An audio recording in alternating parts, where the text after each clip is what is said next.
Hi, and welcome back to our next module on this unit on epistemology, the study of knowledge. And we're met next with who is often considered the father of modern philosophy, Rene Descartes. And he's going to be thought of this because he really helps us make the shift from the idea of skepticism, that all belief or knowledge cannot be trusted, our senses cannot be trusted, to rationalism, that if it can be rooted in rational thought and in logic, it can be trusted. And this movement is going to be precipitated by his very famous discovery, the maxim, I think, therefore I am. So we're going to really see how Descartes helps us to understand epistemology, how the nature, the creation of knowledge, through the understanding of how can we seek for certainty in knowledge. So understanding how he gets to the point of certainty in knowledge is going to be key to understanding his epistemology. So who is Rene Descartes?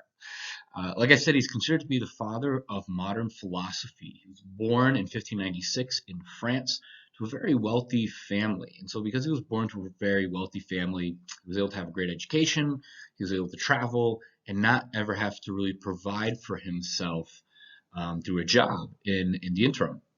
He was able to go to some pretty good universities at the time, the Jesuit College on the Fletch, the University of Poitiers, um, yet he was unsatisfied with his education, primarily because he felt it was too rooted in traditional beliefs. In other words, it was just everyone had just accepted it and didn't question it. And he found that even though these concepts in the university were being taught as if they were true ultimates, um, they were still being questioned. So he said, well, how can something be an ultimate truth if it continually is able to be questioned? Uh, so either we're wasting our time by questioning these truths, or they're not really true. So this idea of doubting in a quest for certainty, what can be true, can we be certain is true, started to become his life's mission.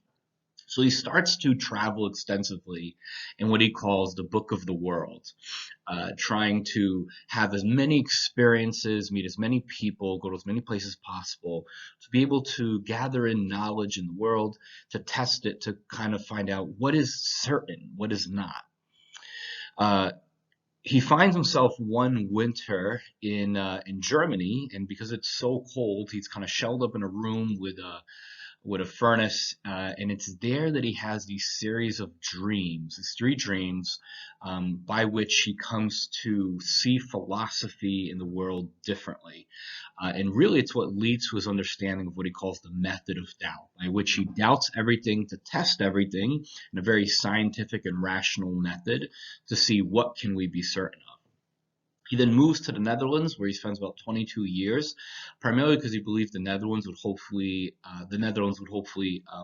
accept his philosophizing and his very avant-garde style of thinking, primarily because at that time, different aspects of the Roman Inquisition was going on, and so he was afraid that some of his thought would be considered too radical and he would be imprisoned. So he went to the Netherlands instead, still found some conflict there, but was able to do some of his greatest works in thinking, such as Discourse on Methods and Meditations on First Philosophy, which you'll be reading from in this module.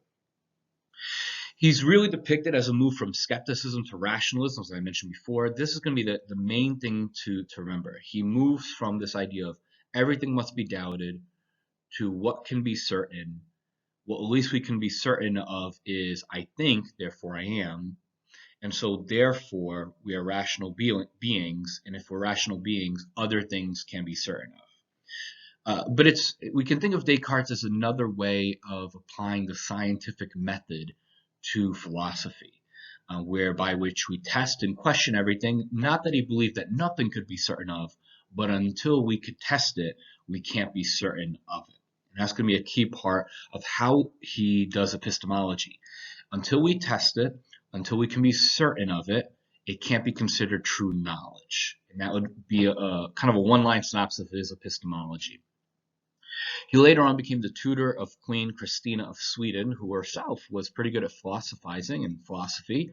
And so he moved to Sweden, but really after a year, he couldn't handle the times, the weather. He contracted pneumonia and unfortunately died.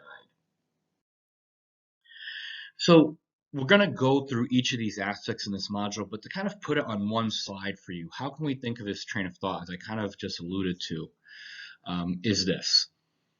What is certain? That was his big question, is this quest for certainty. And he thinks, well, only that which we can be certain of can be considered knowledge. That's the connection of certainty to knowledge with epistemology. So that then begs the question, well, what is certain? Well, to find out what is certain, test and doubt everything to see if it is certain.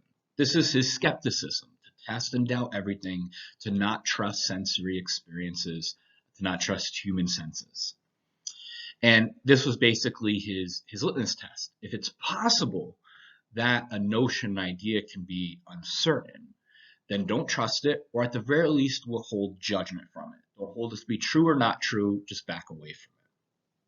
Well, in this process of him testing and doubting, he comes to a revelation. I think, therefore I am. Because to think requires a thinker. So at the very least, he concludes that we can be certain of that we at least can be sure of our existence by the mere fact that we think. Well, this leads to another question. If we can be certain of this conclusion, what else can we be certain of in existence? And it kind of leads to this larger concept, which is if it can be rooted in rational thought and logic. In other words, if we can come to its certainty, at least by using our logic and through our thought, then we can pretty much trust it. And this shows his movement to rationalism, the need for knowledge to be rooted in rational thought and logic. So you'll see in the third meditation, he kind of focuses on a proof for God. And it's interesting because Descartes was a Catholic. He tussled with the theologians and the thinkers of his day in the church because he didn't believe that the foundation of philosophy should be tradition. It should be logic and the questioning and the doubting of ideas. Yet he still holds some of these beliefs to be true because he can root it in logic. So the idea of you can believe in God if it can be rooted in rational thought and logic, this belief. And in this regard, he kind of really echoes Aquinas in the second proof of causation. So let's look at this method of doubt that he develops. So he replaces the traditional foundations of philosophy, such as scholasticism or traditional other methods of thought, with skepticism. Skepticism being the belief that we do not or cannot be sure of knowledge. And while we wouldn't say necessarily that he was a pure skeptic, so much as he was concerned with the question of can we be certain of anything. And so he leans into skepticism. And at the very least, while he may not be a true skeptic, meaning later on he did come to the conclusion that certain knowledge we can be certain of, at the very least we can say that in his method of seeking knowledge, skepticism is the foundation. You have to start with being a skeptic. Your default position is be skeptical of information until you can prove it to be certain. So it's almost like guilty until all information is guilty until proven innocent, so to speak. Descartes concluded that the main way to establish what knowledge we can have is to establish if that knowledge can be certain. So to do this, he targets his worldview. He basically destroys it. He burns down his worldview, namely the idea that our senses can be trusted, our body experiences can be trusted, and even mathematics can be trusted. Although we will say this, of all the forms of knowledge, he did find that mathematics, because it is rooted in rational thought and logic, could be the most trusted. But even that, he doubts. Why? Because again, our default in being a skeptic is to doubt everything. He essentially is trying to seek a level of absolute certainty. And in this way, he could be thought of trying to seek objective truth. What can we absolutely know to be true for a fact without any doubt? That's what he's seeking after. So he has a really high standard that he holds all knowledge to. And in this regard, he ultimately applies it to the idea of God because while he doubts everything, He does want to gain a sense of certainty about life. It's not that he doesn't think nothing could be certain. It's just that it has to be tested before it can be thought to be certain. But what drives him is this, I think, innate belief that there has to be some certain things of life. And perhaps his original belief in God kind of pulled at this. And so this is one of the reasons why he tries to tackle this question in his meditations. But nevertheless, he does doubt everything. He believes doubt should be the basis of all our quests, without a question of doubt. So henceforth comes a method, his method of doubt. So essentially, he would consider of anything, a cup of coffee, a mouse, a computer mouse, um, any possible thing, scenario, notion, idea. And he would try to think of a situation or a scenario or reality by which that thing can be considered false. That idea, that notion, that assumption can be considered false. If there is any possible situation by which that thing, that notion, that assumption can be thought to be false, then it is not held to be certain. Uh, so it's a very, very high standard. If you can think of one scenario or situation by which that idea or assumption can be proved to be false, even if it's not that realistic, then he said, well, if that possibility exists, I can't truly trust it, so it can't be certain. So this led to rejecting all opinions, thoughts, ideas to have any possibility of a doubt. So you might think of Aquinas's proof of possible and necessary things, or the ontological argument from Anselm. If there exists some possibility that the idea could not be true, it is not a necessary thing. So another way of looking at this is Descartes' quest for certainty is a quest for delineating between necessary things and possible things. If there exists any kind of scenario by which an idea, thought, item could be thought to not be true or not exist, it's not certain. We can't trust it. If there's no scenario by which it can be thought to be false, then it must be certain. It must be, in Aquinas and Anselm's words, necessary.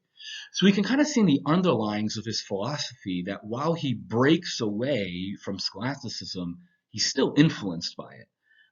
Either that or there's ultimate truths, and all these different forms of logic um, kind of point to the same reality. And he thought that we can get there by taking a bigger problem and chopping it down to smaller problems. He thought that bigger questions of what is the meaning of life and can there be beauty are too broad. We have to break it down to smaller questions and test each of those pieces of the bigger question. And if any of those pieces of the bigger question have issues, we need to look at those first, not try to tackle the grandiose question. This is what leads to his great discovery, Latin cogito ergo sum. I think, therefore I am.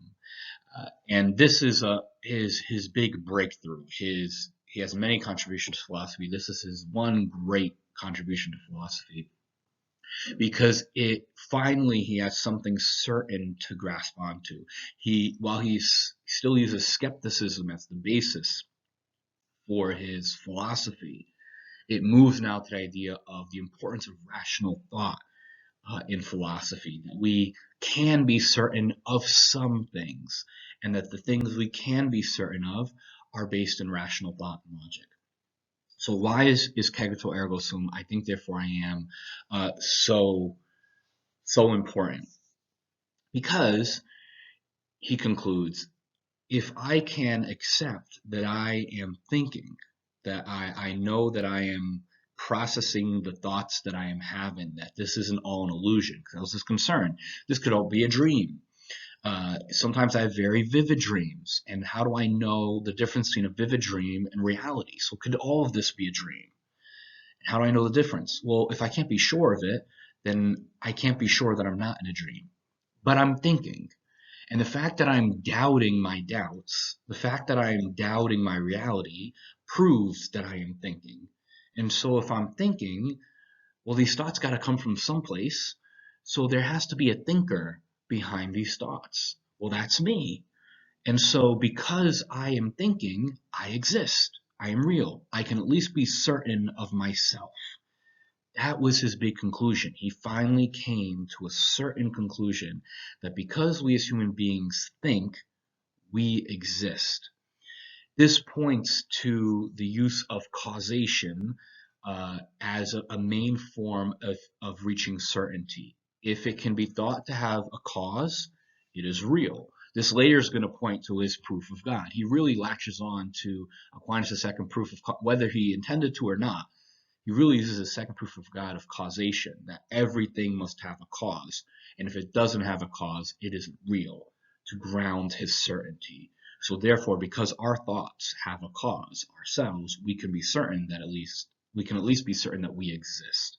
So this proves the two big points in his thinking. Number one, we can be certain about causation, and number two, that humans are rational beings. So this moved then to the fact of, okay, I think, therefore I am a rational being. I can be certain of that, and that we can be certain of our human ability to reason. Points to his move more to rationalism, by which things can be known, but they can only be known through rational thought and logic. Apart from rational thought and logic, we can't be sure of them. So he moves to becoming more of a rationalist. Still keeps his foundation as a skeptic, but ultimately functions more as a rationalist. That reason or intellect is the primary source of foundational knowledge about reality. So again, if we're going to summarize his epistemology, how do humans gain knowledge? We can say that humans gain knowledge by first being skeptical of everything, testing everything so as to be certain of what is true through rational thought and logic. So therefore, for Descartes, the foundation of all knowledge is in our mind, rational thought and logic.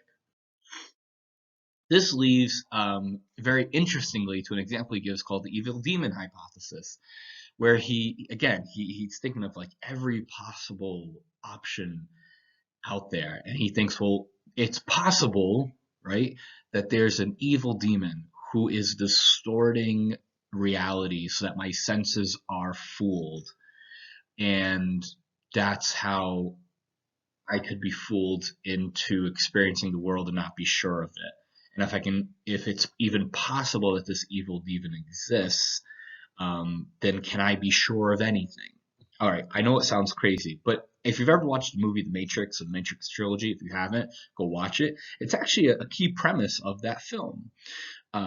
Could not an evil demon exist who provides my mind with all perceptions of reality? In this case, reality would be one big illusion.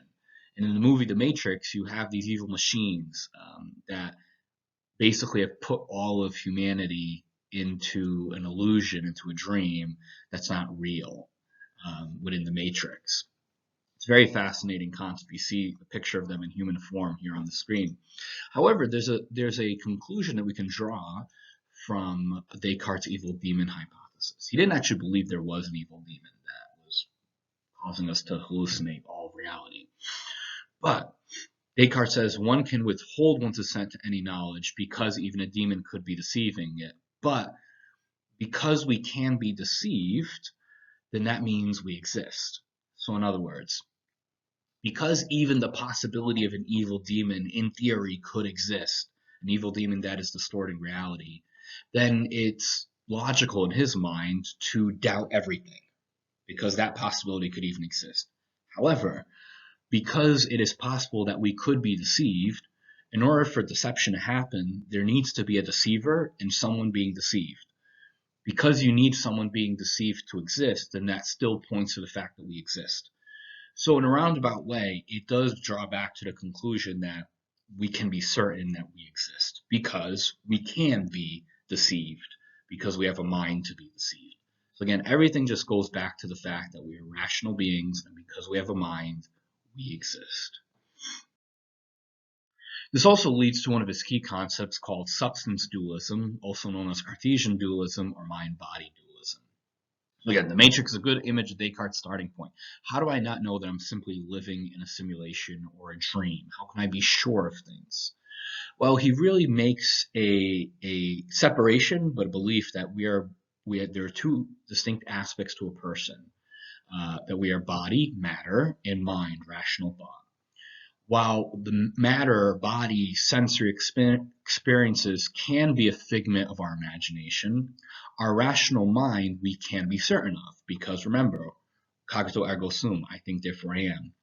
So while we may not be sure of how our experiences of the world, think back to later Kant really pushes this in terms of our perceptions, sensory experiences. You'll see how Kant is influenced by Descartes. That while we can't be sure of our sensory experiences, we at least can be certain of our ability to think. And therefore, because we think, we exist. So therefore, our mind can be considered more real than our bodies, but it controls our bodies. Our bodies can influence our minds and especially cause it to act irrationally, but it at least points to this reality.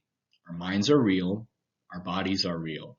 We may not be able to trust what our bodies experience of the world, but we can trust the fact that we think and that we're rational beings and that we have both the mind and the body.